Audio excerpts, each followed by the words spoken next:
Hey folks, I'm Mike, and today I want to talk about whether racers or freestylers are better at this hobby.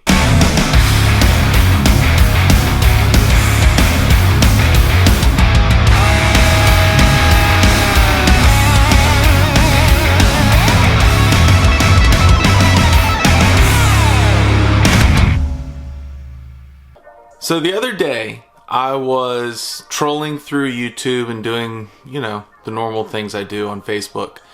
And I saw an epic freestyle video. And it turns out that the freestyler was Justin Skinner, who many of you probably know is a racer. And he's been, apparently, as I understand it, he's been down in Florida helping repair roofs for those that got blasted by the hurricane. And I think the story goes he and some friends were on a private beach. It was perfectly fine for him to fly, but he absolutely just flew this majestic, amazing freestyle run that left me thinking, damn, this is amazing. And it wasn't what you normally see from freestylers. Like, there wasn't a lot of flippity floppity. There was a lot of really tight lines though, and he was flying super fast, and it was a different type of freestyle than I feel like I traditionally see from the freestyle kings. And that got me to thinking, is it possible that racing makes you a better freestyler, and also that freestyling makes you a better racer? 3 reasons that racing makes you a better freestyler. Number 1, racing forces you to follow lines. I know that for me, when I freestyle, because I'm a freestyler, I don't race, and I've been to 1 race. I think I managed to make it through 2 gates at the time. I wasn't very good. I find that it is very hard for me as a freestyler to pick out lines that make a lot of sense. Now, I know that a lot of the really good freestylers, especially guys like Jeff Orta, they pick out lines that are just awesome. And they even, one video I watched from Jeff said, he turns the wherever he is into a mini racetrack and he tries to race around it. Being a racer forces you to think in terms of lines all the time. You're not going to make it through a race course with any efficiency if you don't pick good lines. And so that is one skill that racers have that freestylers like me probably do not, is the ability to pick a good line and stick to it. Number 2 is that racing is a race. And so racing forces you to go fast. It forces you to get used to flying fast. And I know that for me, I fly with a 30-degree camera angle most of the time. And a lot of times my footage feels slow. Racing forces you to go fast. And that was one of the things that really stood out in Justin Skinner's video was, he was cooking. And I don't know if he was flying with a 45-degree camera angle or not. I'm not real certain. I know that a lot of freestylers do not like a 45-degree camera angle, but it was awesome to see him pull through these moves with such speed. And also the lines were super clean. It was just, he'd go up over a house and then back down, and the everything was just super sharp. And that brings me to my 3rd point about why racing can make you a better freestyler, is that if you want to be good at racing, you have to practice.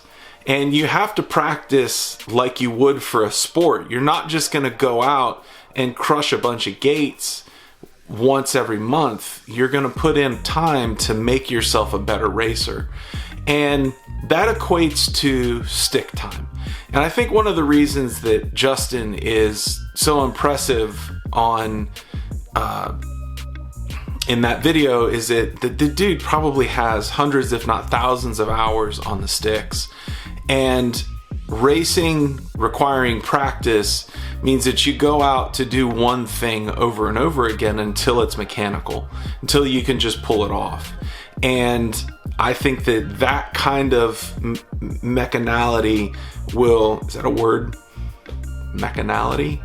I don't know. I might just be making stuff up here. Anyways, that kind of practice and turning things into a mechanic in your brain makes you a better pilot in general. And that translates directly to freestyle.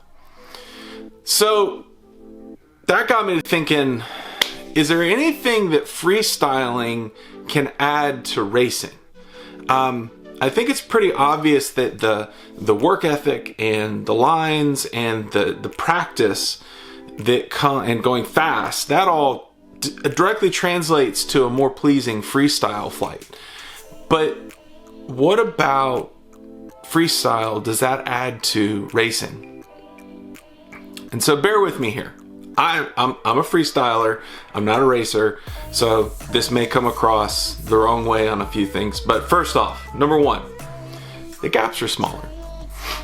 I remember my one and only race. The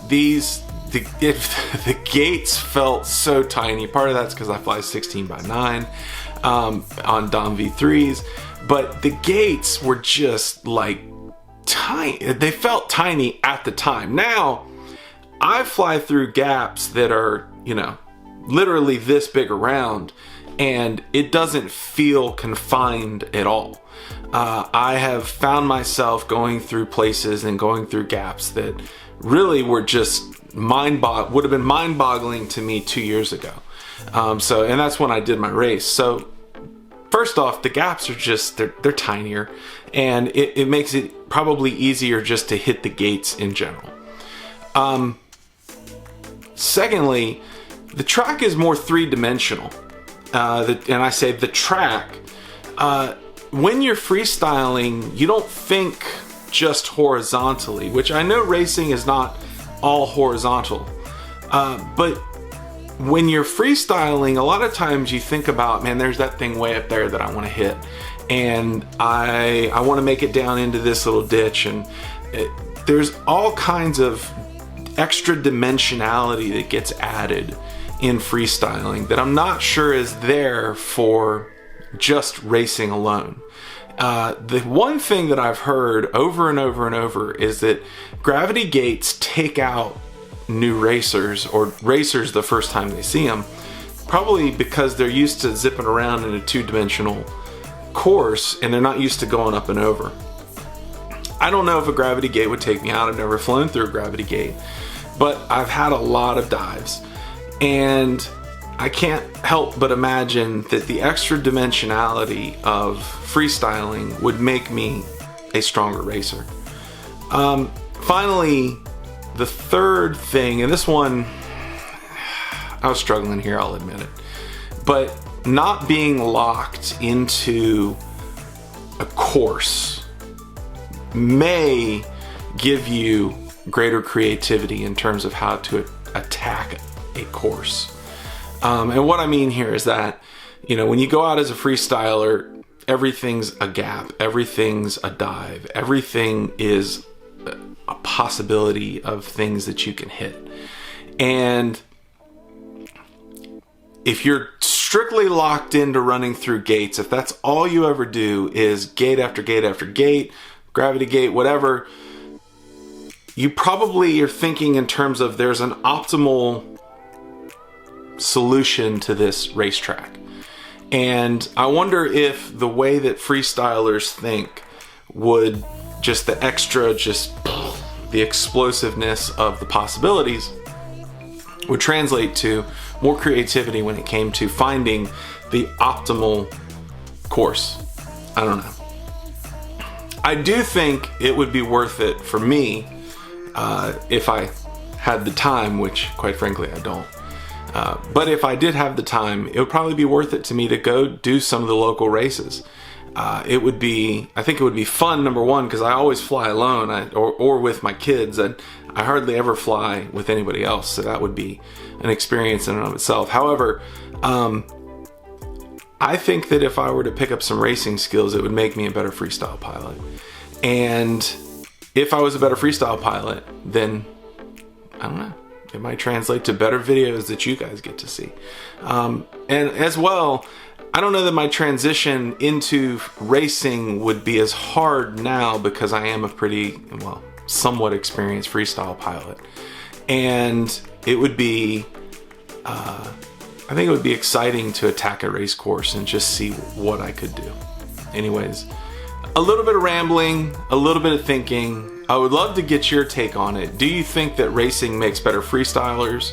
And do you think the freestyling makes better racers? Leave your notes in the comments. I appreciate you guys watching. Like, subscribe, comment, hit the bell, get the notifications. I'm starting to put out even more content now than I have been recently. I'm starting to hit 3 a week as opposed to just 2 a week. And I might even go beyond that. We'll see. But anyways, I really appreciate your time. And thank you. I'll talk to you later. Bye.